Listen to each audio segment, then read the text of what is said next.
right, so I'm back with the work that we've done so far.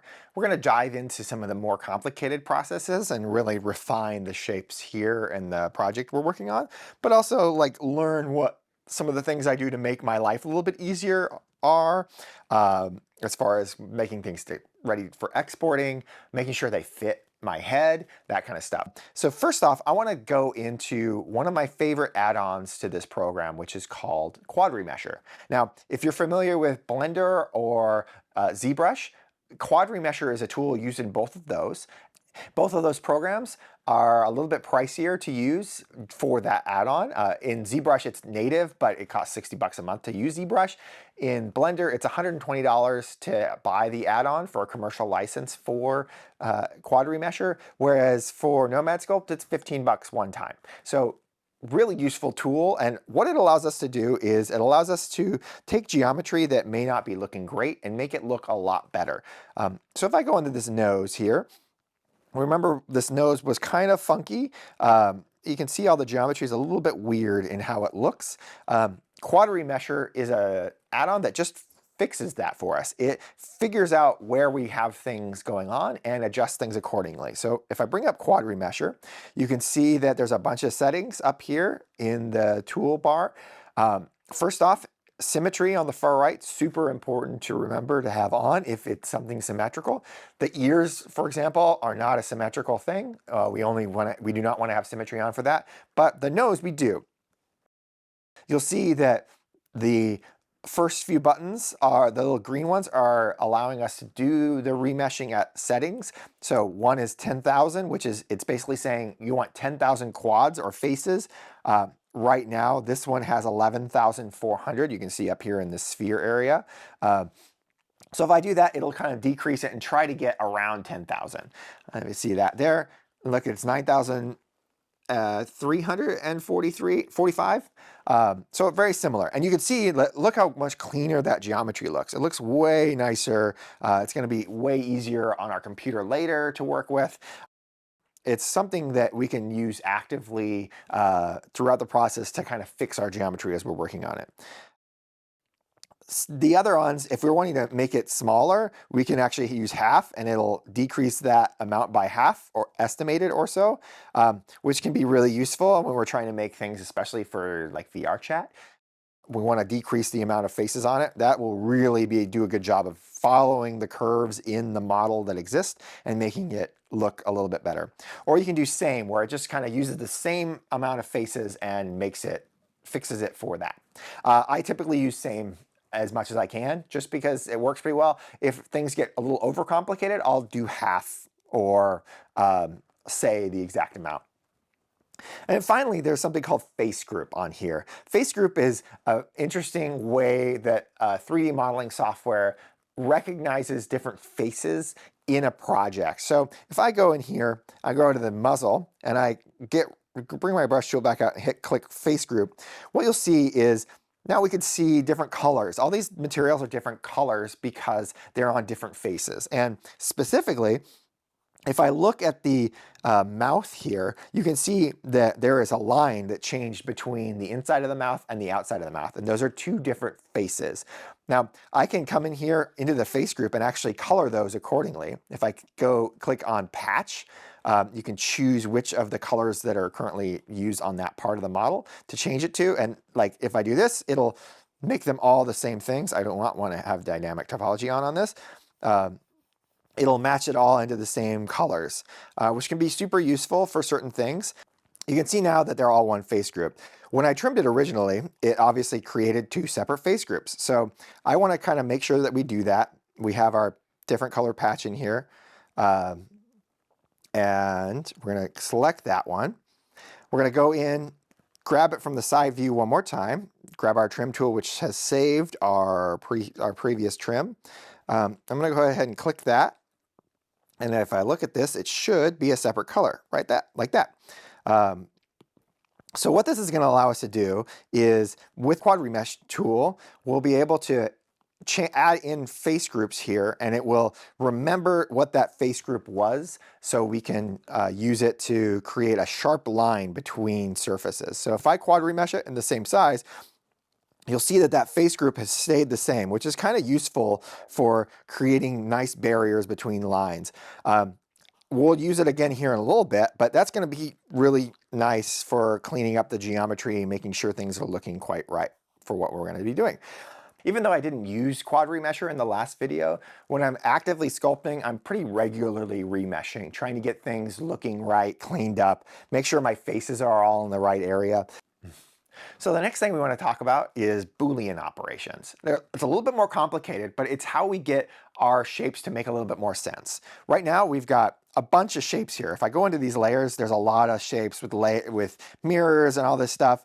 I don't really want to have that many separate shapes. For example, I want the muzzle and the head to be one shape. I don't really want this separation that's there. And we do that by doing Boolean operations. So in this program, Booleans are done right here in the Scene tab. You can click the Boolean to see how it works. Voxel merge stuff is not something I care about. I only really care about the Boolean down here.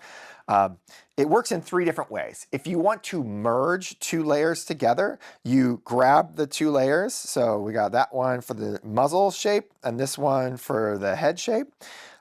You have them both visible if you want them to be joined together and become one surface. So if I put my wireframe on here, you can see that they're 2 separate surfaces kind of overlapping each other. That's why there's a little bit of weirdness in that line area, kind of overlapping each other. But if I click Boolean and hit Boolean, boop, it's going to figure itself out. And now we have our 2 separate materials and they're actually one big mesh. You see, it's only one thing. There's nothing inside there anymore. This is one giant mesh. Now that I've got those 2 merged together, I want to clean up those lines. And this is where quad remesher comes in super nicely.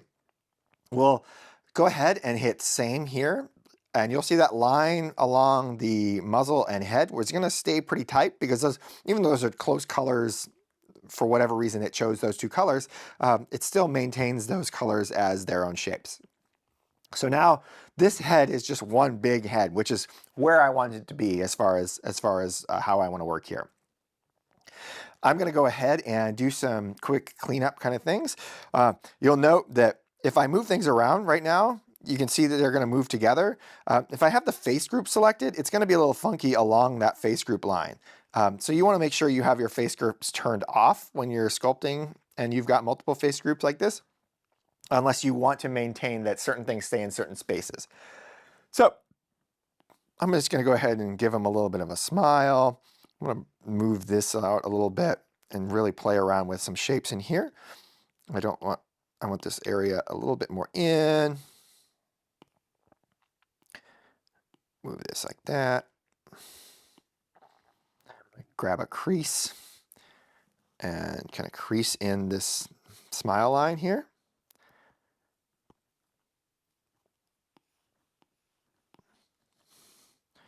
You can even like drag that spot a bunch and clean that out. If I flatten, I can make that a little bit more smooth, and then smooth things out a little bit more, clean it up. I'm going to just do a couple little movements in here.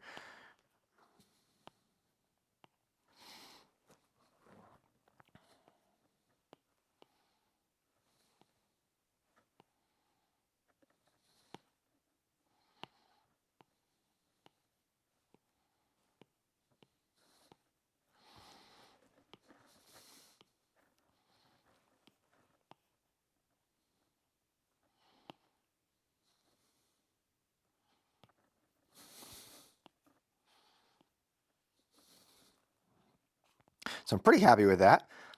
Look from the front there. Things are starting to match out a little bit more.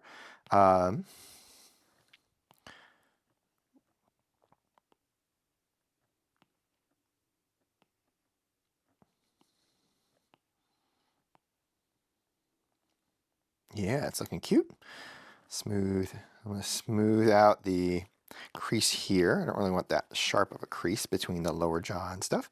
Smooth it out up here a little bit too. That's looking a little bit friendlier. All right, so that looks pretty decent. I want to show you the next Boolean operation I like to use, which is removal. So what we're gonna actually do is I'm gonna use this ear. I'm gonna go ahead and duplicate it. I'm gonna clone it here. I'm actually gonna, sometimes I wanna make this inside of the ear a little bit sharper. And a lot of what I'll do is I'll just take the gizmo tool, move this forward, and then kind of like shrink it a little bit, adjust things so I can kind of create a negative space in there that I like a little bit more. Shrink it a little bit that way. We go that way a little bit, and then maybe just like a little bit more movement kind of things to like get rid of it. So what I'm doing is I'm actually using the back of the ear that I made to create a negative space on the inside of the ear. So once I have the ear in the place that I want it to be, something that's kind of weird about this is because I copied this, you'll actually see that both the ears are the same face group. I don't really want that ear to be the same face group. I actually want to change it to a new face group color. So now it's all green in that front one. That way, when I remove it, it'll have that color added to the negative, the removed area. So now I can go in here and make that invisible, grab the other one, and then hit the Boolean, and that's gonna remove it, but we're gonna keep that two separate color thing. Now that I've removed that interior space, I can see that on the face groups that it's two separate colors, even though they're very close to each other. I can go ahead and quad remesh it at the same size, and it's gonna clean up that line as I work with it. Make sure that if you're gonna go ahead and move stuff, you do not have that face group color on because you'll have some funkiness with how things look. But if I wanna do stuff like bring this in a little bit and move that out, and play with these shapes a little bit more, I can just mess with that, get it exactly where I want it to be right now. So yeah, there's a few different ways to get that looking really good as far as making sure our shapes are all lined up, our Boolean operations work. The final Boolean is one that allows us to make a shape with two overlapping shapes. It's not one I use very much, but you can do that by following the instructions here. Just hide both of the objects and then hit the Boolean, and it will select those automatically. Now, I don't really like messing with the names of layers until this point, because whenever you're doing a Boolean operations, it's going to take the layer name that you've last selected and use that as your current layer name. And sometimes I forget to do that right. So I'll often go in here now and just start renaming things. So like this is, this is the head. This one is the nose.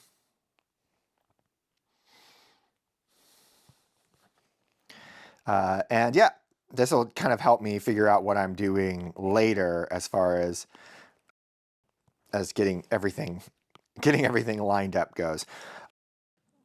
I also kind of like to, at this point, I'll take the eyes. Well, I'll want to get that into a good shape. I'm actually going to go in here and just subdivide them just to make them a little bit cleaner, maybe even one more time. And then I'm going to take, let's do a quick little sculpt here because I want to just change these facial features just a tiny bit.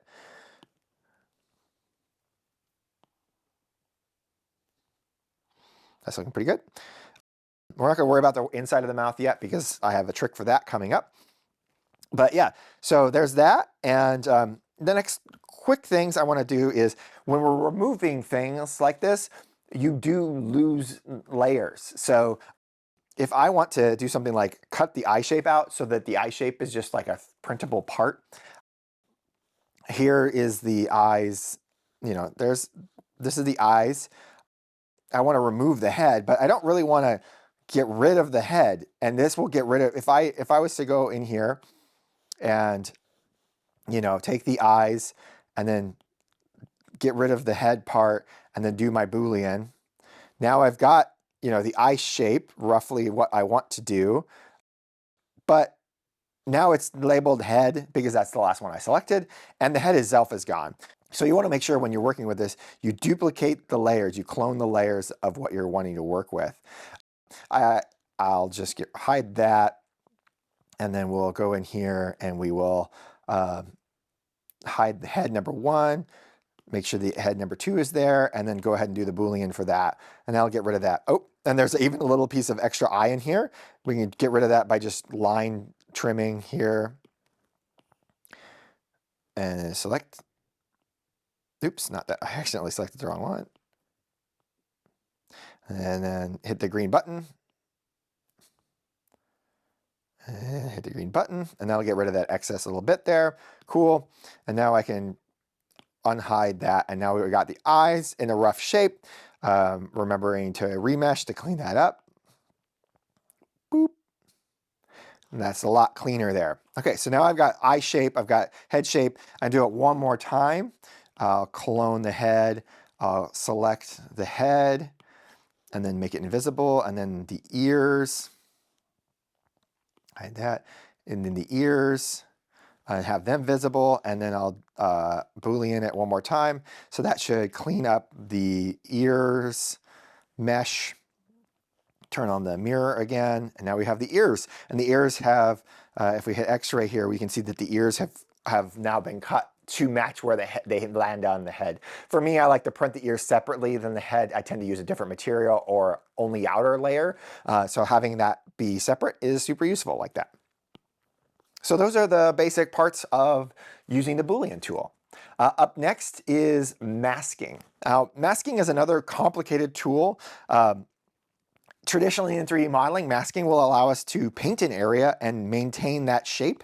So if I want to go ahead and mask like this lip line, I really like the shape of that lip and I don't want to mess with it anymore, I can mask it, and then when I go in here with a brush, whatever I'm doing will not affect the darkest area of that. Now it's got a gradient to that point, so it'll even itself out to that point, and then where it's darkest, it will be unmovable, which is super useful in certain areas. If you really like the shape of that lip, it's gonna make it really easy to keep in that exact spot. Sometimes I'll do this with like eyes. I'll lock a line to a specific spot and keep it that way. But the mask tool actually has a few other options really useful as well. One of my favorites is extrusions. So right now, if I look at my eye with X-ray, the eye shape is kind of weird, right? It doesn't really make a whole lot of sense. Like if I was gonna, I can't print that out in any way. It's a little bit awkward. But if I take my mask tool, I can come in here. I'm making sure that I'm only on the front. I'm gonna decrease the size of it, and so it's a little bit more aggressive, but only on the front here. Make sure it's all even out. Oh, it blurred. I didn't want to blur that. There we go. Cleaning up those edges. Clean up this side here. Now it's looking great. Okay, so obviously this tool has a bunch of little buttons that allow us to convert faces and change things, blur and sharpen our tools, invert. So if we want to do the opposite, we could do it that way. But if we go into the actual settings in the top, we can see a couple of new options. The one that I use the most here is extract. Now, if I want to extract this, I'm going to pin this up to the top. Right now you can actually see how it's working on the preview. I'll hit none. So now we can see the mask. If I hit extract, it's going to show me what it's going to extract to. So right now it's actually taking that geometry, making it bigger in front of it because I have added a thickness of 0.1 to this model. If I want to make it thicker or thinner, I can do that. I can also go negative with it. In my case, I typically like to go negative because I want to keep the eye in the same spot, and then I want it to go backwards a little bit to create that shape. So if I'm 3D printing the eye itself, I can work with that. For me, I actually work to create a 3D model of the eye shape, and then I make something called the buck because I vacuum form my eyes, but I use the same process to create the eye shape originally because it helps me figure out exactly what I want to do there. So I can change the thickness here. In this case, I'm just going to go out with it, forward with it. There is a thing that allows us to change how smooth the corners are, or if it's just exact. And it allows me to have more or less division in the sides here. If I want to make it thicker, I might need more division. And then I can hit the extract button and it will just create a new mesh based on that. So if I go in here, now you can see it has created a brand new mesh. It's labeled itself eyes extract, and it's ready to be used in future projects. You might notice that there is one problem with all of this right now. So far, we haven't talked about scale.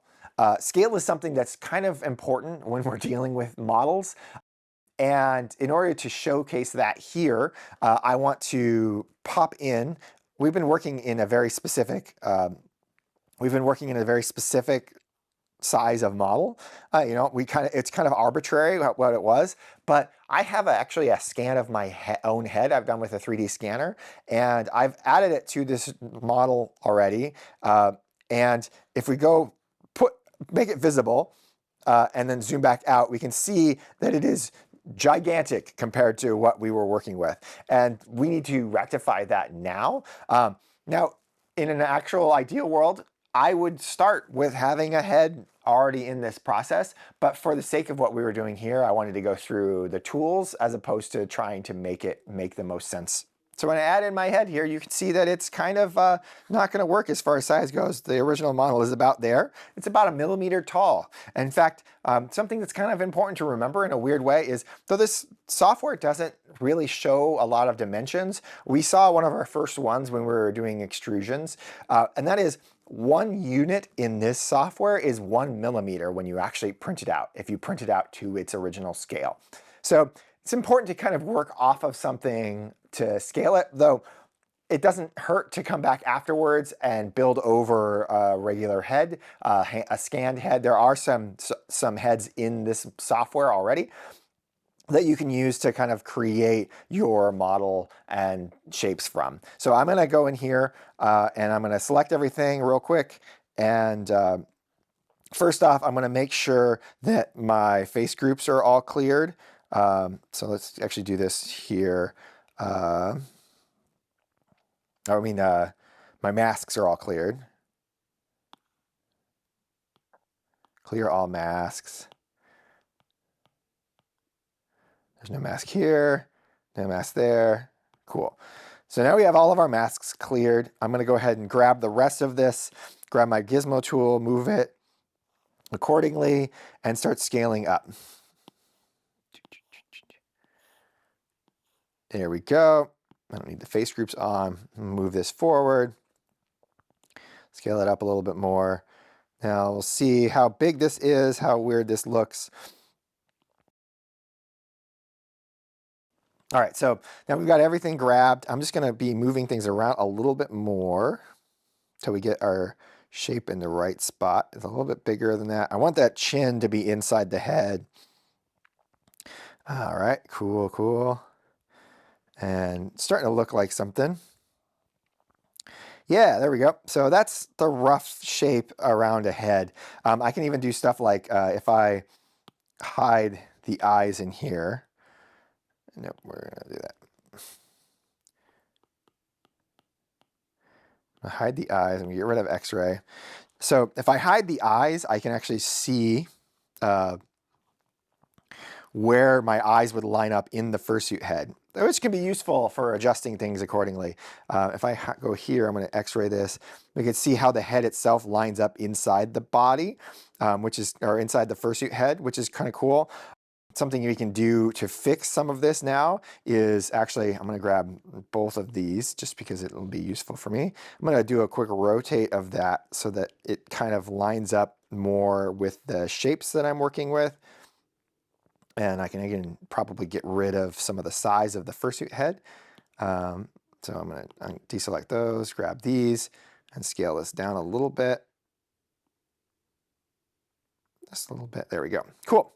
So now I've got a sense of scale put into this thing, which will be super helpful for me as I work on the rest of this.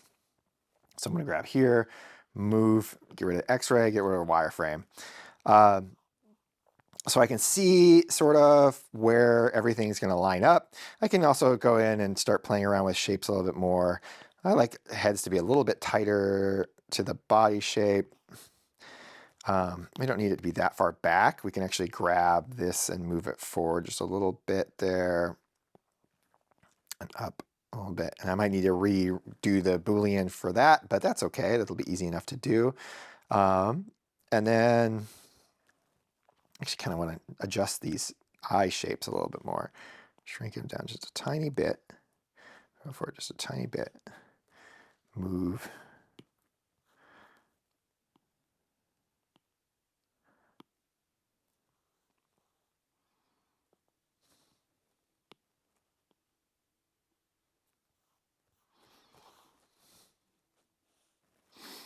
Sometimes when you're using the gizmo tool, it looks really weird like this.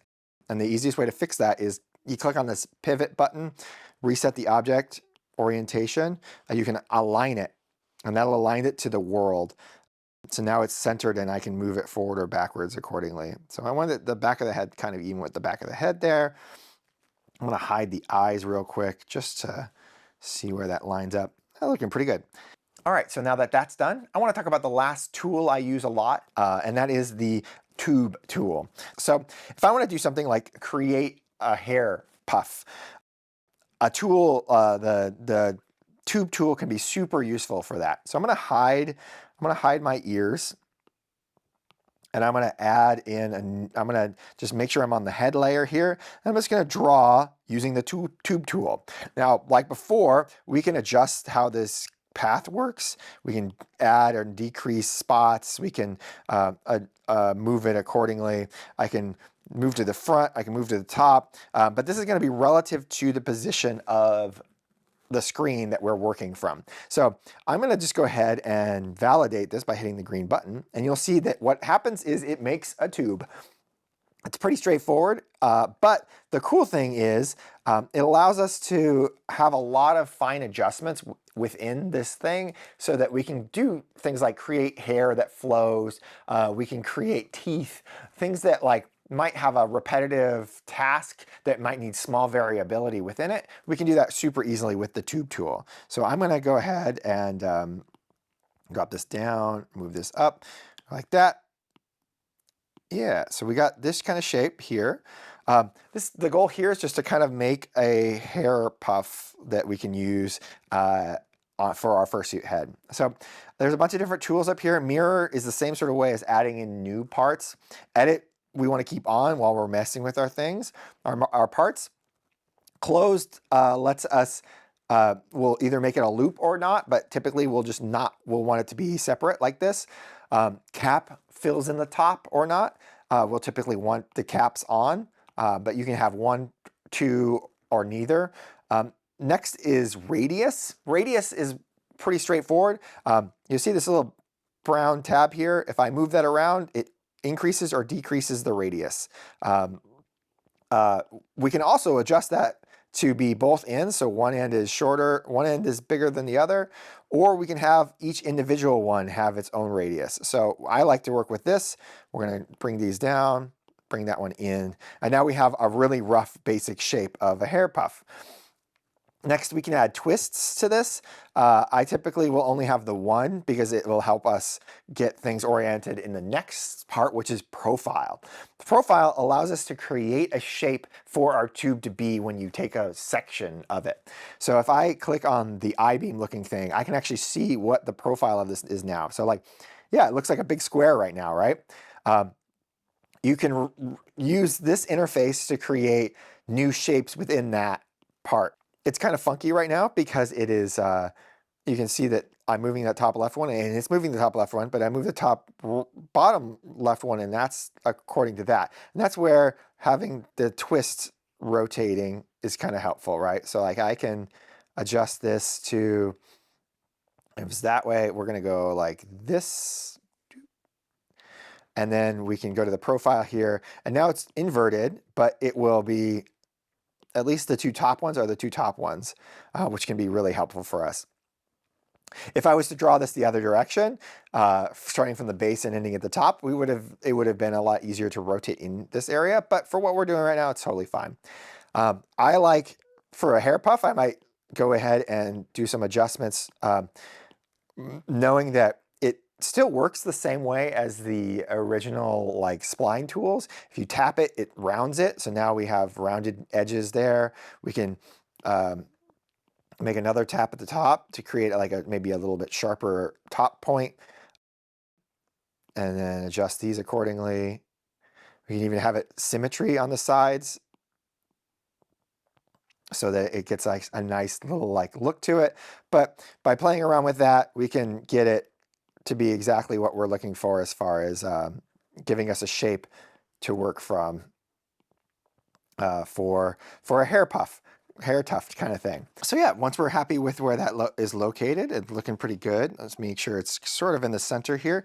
If you hit mirror, you can kind of see where it actually is located. Sometimes it gets out of center,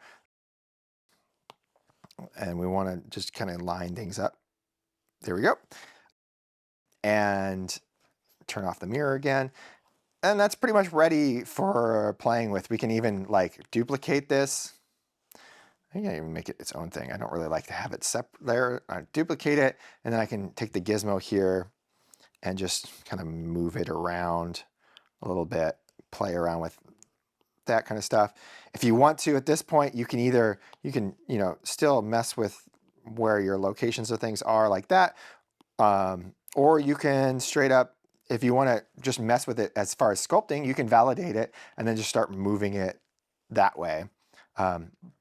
So there's a few different ways to make this work as far as getting all the hair pieces up. And it's the same sort of thing for making teeth too. I also use it for tongues. That's a really quick way to do that. Though tongues, you can also just take a circle and stretch it and flatten it real quick to make it into exactly what you want it to be. So yeah, let's rotate this one. And then we're gonna validate you and then just drag this one, flatten it down a little bit more. So yeah, something super simple as far as like a hair puff goes. And I can even, if I validate all of these and then take them all and just Boolean them, they're now one thing. Quad remesh, same. Go back out of here, smooth. Bring this a little smaller. Now we've got a little bit less complicated of a structure. Move like this. Bring it down, drag this one a little bit less aggressively. Same thing here, stuff like that. So there's a rough hair shape. Put the ears back in so you can kind of see them all together. We can even do things like grab it, symmetry, move it. We're gonna grab it, thicken it up a little bit, like that. So now we have a really nice little rough hair puff that we can work with as far as like the sculpting goes. Sweet, I like that. I'm gonna go ahead and do the same sort of thing I did before. I'll take the head, I'll clone it, and I will make it invisible, make that one visible, and we're gonna Boolean it so then the hair piece is now just its own little thing. Okay, so now we've gotten to using most of the tools that I want to use in this process. I want to do the last step here and do the cleanup for model making. I want to do the last step and do the cleanup for printing. So right now, it obviously has a few things missing. First off is the eye. So I'm going to go in here. I'm going to just get a straight view of the eye area. I'm going to make a new polygon and hollow out the area behind the eye here. So this is just going to give me a nice surface to see through. So I'm going to kind of matching the shape of the eye, a little bit bigger on the outside. And then we'll just go ahead and click the green button and remove that there. And that should have done it for both sides. And we'll hide the eyes here. And you can see now, now we have a big hole in the face there that will make it easier to see. You actually see that went all the way through the back side, but that's okay. Along with the sculpt of this head, I've also done one more thing, which is added in the second layer of head. Now this head I have sculpted slightly differently. If we look at it, I've opened the shape a little bit more so that we can see it's got a little bit more room in the face and around the mouth. I'm also going to go ahead and take it and adjust the back of it so that first we're going to move this head shape a little bit more, just to kind of clean that up a little bit. I like that more. Yeah, yeah, yeah. It's kind of a little bit deep into the back there. Let's go ahead and smooth that. Clean that up a little bit. We can remesh this one, same. And then we're going to move this down a little bit like that. Go back into here. This is looking pretty good. I want to grab the ear and just move that just a tiny bit into the inside. That's looking good. Okay, I'm going back to this, and I want to clear out the back of the head a little bit. It's a little bit, I like to have, personally like to have the back of the head open just a tiny bit. So we're gonna go ahead and smooth this out and make ourselves a little area so this will cut a nicer hole into the back of the head and give us a little bit more room. Widening this up a little bit, that looks good. And all this is doing is creating a better space for me to remove space from the inside here. I'm gonna give my forehead a little bit more width. That looks great. Yeah, and then I will duplicate both of these layers. I'll duplicate this layer. Oftentimes at this point, I will make a backup copy of the file because you never want that to be messed up. I'll just do this save again, and then, I will go ahead and remove that inner shape from the outer shape here.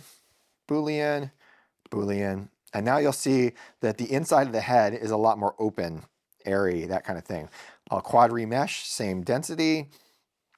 Keep those shapes the same. And then I'm gonna go ahead and smooth some of this out so that it's a little bit cleaner on the inside. It's gonna open up the inside areas around the eye a little bit more. Should be doing both sides. Yep, it's doing both sides. That's good. I'm gonna clean up this edges so they're not so sharp. You can see where I move the ears around a little bit. Honestly, I wouldn't necessarily remove any of those ears until I was absolutely certain of the shapes, but because this is a class, I wanted to move forward a little bit more, but we can do a quick like adjustment of this up and away. Now that's no longer in. That looks great. Let's move this one more time around the eye here. I can actually, if I hit X-ray, I turn on the X-ray, work on this, put the eyes back on. I can see, make sure that I'm not getting rid of too much stuff in here. Move this just a tiny bit back. There we go. That looks good. Those look good in here. I can smooth this out a little bit more aggressively.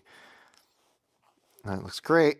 And then the last thing I want to do here is I want to get rid of this interior of the mouth space. So I'm going to zoom in a lot and we'll do one more trim tool. I can actually just use the same geometry here, try to get it figured out. So this is a little funky to try to get this all just right, but basically my goal is just to get a nice wide open mouth where it's flat on the bottom and then kind of opens up into the inside of the top here. That'll give me a nice area on which to from which to breathe and, you know, whatever else I need to do. And from which I need to, this will give me a nice area from which I can breathe and it makes it a little bit more comfortable. And then we're just gonna go ahead and operate it. We have the symmetry on this time. You'll see it take out both sides. It looks really good. And we can go back into here to quad remesh and we're gonna same. It's got a little funkiness happening right back there, but we can even trim that too. Reset this and I'll just kind of like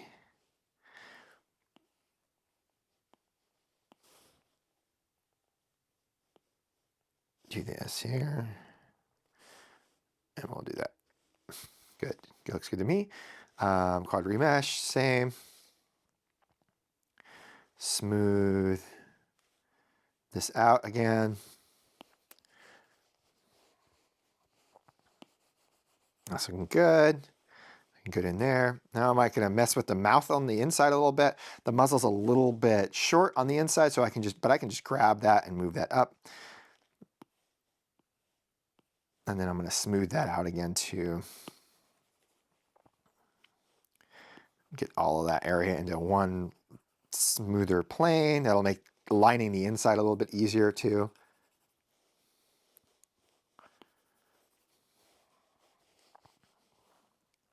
Yeah, that looks pretty good.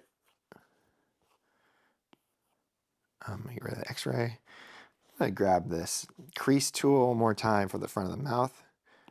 I really liked it. I like that shape to be a little bit more aggressively up there in the center. A little bow there. Move bigger, move you.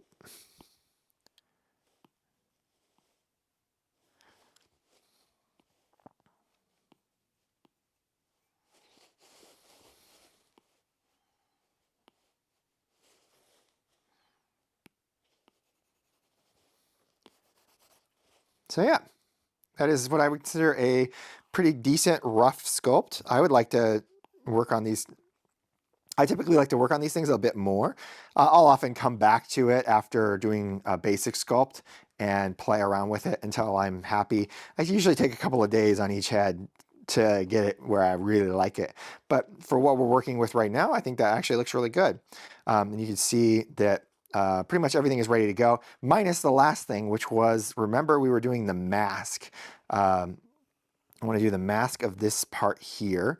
And this is just going to give me a surface, extruded surface that is the right distance. Now see, I have height now, so I say 3, and that'll be 3 millimeters thick, and I can do that, clean it up. I can smooth it out a little bit more, and then hit extract. And now if I go back into here, get rid of the out of this tool. Get rid of the x-ray. Now I can see that we have got a eye blank that's of the right size. Now I can even do stuff like to make the hole for the eye, I can come in, add a cylinder. You can see it's way down there right now, but we're going to make it way bigger. We're going to move it this way, up. We don't need to mirror you at all. Oh, you're in a mirrored layer, aren't you? Let me just change that. And we're going to do that. Come into the side here. Rotate that back around. Move it forward. Come in here, shrink it this way. I'm going to rotate it this way. A little bit smaller. This way. That looks about right for what I want to do. A little bit, maybe a little smaller. This way. And then I can go ahead and validate, invisible, make that visible, and then Boolean it. And now I've got my eye shape ready for print. So that's I've just removed that real quick, but I've got a rough eye shape I can work from. Sometimes I just like to have that general eye shape without the removal. Sometimes that's really nice for me to make it a little bit easier to work with.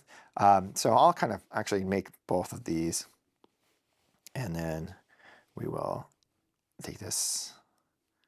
Actually, I want to just adjust this one real quick.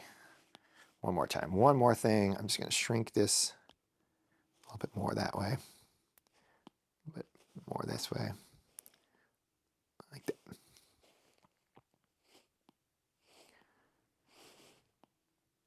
Cool. And then I can go ahead and just Boolean this.